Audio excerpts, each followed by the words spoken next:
सुप्रभात विद्यार्थियों, आज हम हिंदी पाठ्य पुस्तक से पाठ दूसरा चांद की चाह पढ़ेंगे।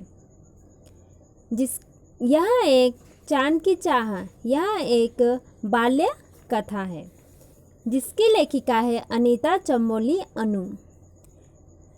इस पाठ में टीटू तितली होती है जो चांद की चाह करती है कि मुझे चांद चाहिए, ऐसी हट करती है। चलते हैं पाठ्य परिचय की ओर।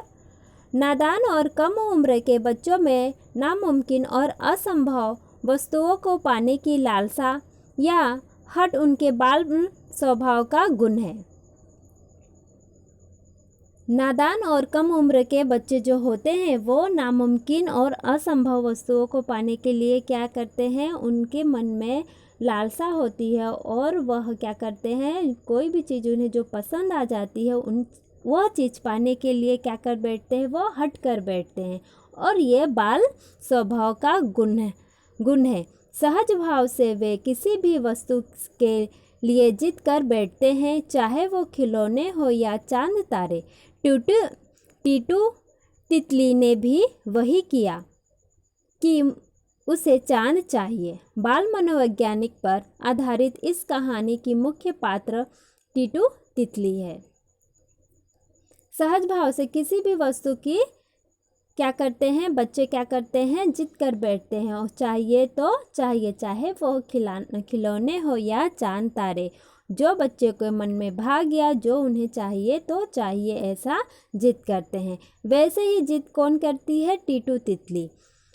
उसे क्या चाहिए होता है, चांद चाहिए रहता है। उसे क्या कहती है वो, मुझे चांद चाहिए।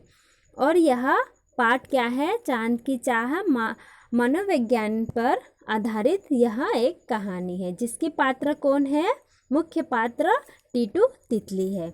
चलते हैं पैराग्राफ की ओर। टीटू तितली रोती ही जा रही थी, एक ही बात कह रही थी, मुझे चांद चाहिए। सब उसे समझा रहे थे लेकिन वो थी कि किसी की बात सुन और समझ ही नहीं रही थी। जब उसकी माँ शाम को लौटी तो सारा किस्सा सुनकर मुस्कुराने लगी।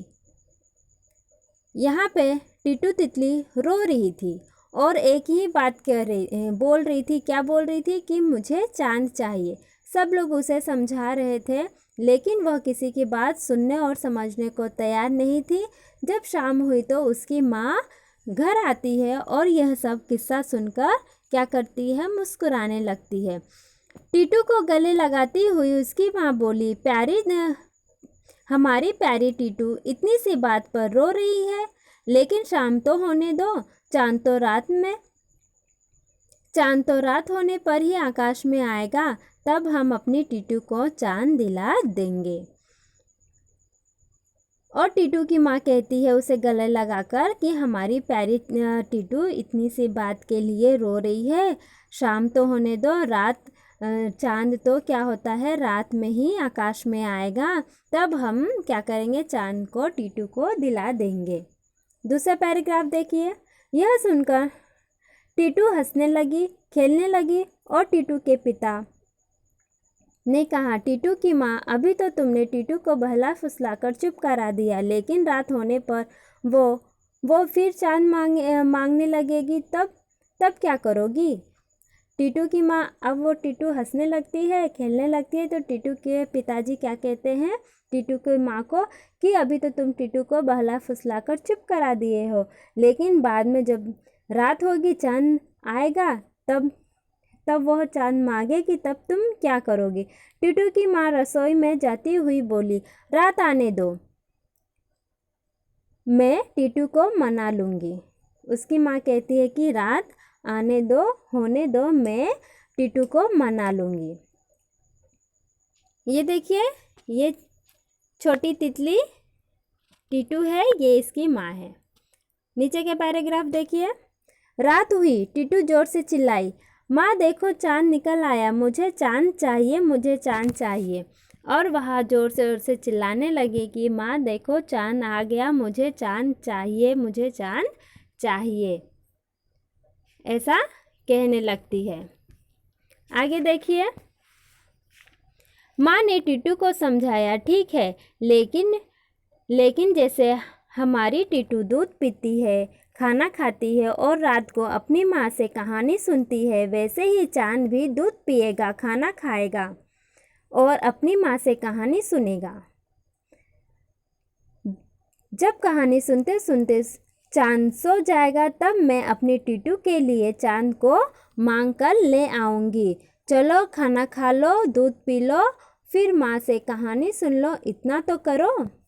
अब टीटू की माँ उसे समझाने लगती है कि पहले तुम क्या करो कि दूध पी लो, खाना खा लो, रात को अपनी माँ से कहानी सुन लो, वैसे ही तो चांद भी करता है। चांद भी दूध पिएगा अपनी माँ से और खाना खाएगा और अपनी माँ से कहानी सुनेगा।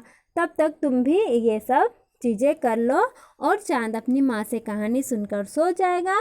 तब मैं अपनी टीटू के लिए चांद को मांग कर लेकर आऊँगी।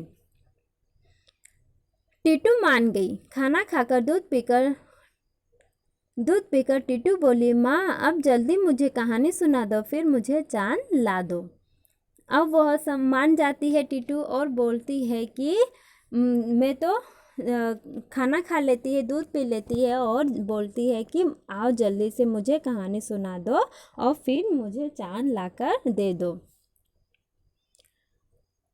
माँ ने मुस्कुराते हुए कहा, चांद भी अपनी माँ से कहानी सुन रहा होगा, लेकिन ऐसे थोड़े ही बिस्तर पर लेटकर। चलो तुम भी बिस्तर पर लेट जाओ, मैं जल्दी से काम निपटाकर अपनी टीटू को कहानी सुनाऊंगी, वह भी चांद की।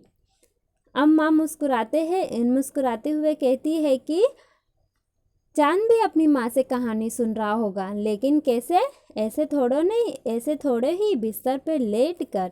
चलो तुम भी बिस्तर पे लेट जाओ। और उसकी माँ उसे बिस्तर पे बुलाती है लेटने के लिए कहती है और बोलती है कि मैं जल्दी से काम निपटा कर आती हूँ, फिर तुम्हें कहानी सुनाऊंगी, वो भी किसकी? चांद की। तो टीटू क्या होती है, बहुत खुश हो जाती है। आहा, तब तो बड़ा मज़ा आएगा। यह कहकर टीटू बिस्तर पर जाकर लेट गई। थोड़ी देर बाद उसकी माँ ने उसे कहानी सुनाना शुरू कर दी। फिर क्या होता है कि टीटू बिस्तर पर लेट जाती है और उसके बाद उसकी माँ उसे कहानी सुनाती है, कहानी सुनाना शुरू करती है। आज हम इतना ही पढ़ेंगे। इसके आगे का हम कल पढ़ेंगे। कहानी में आगे क्या है देखेंगे। आज के लिए इतना ही।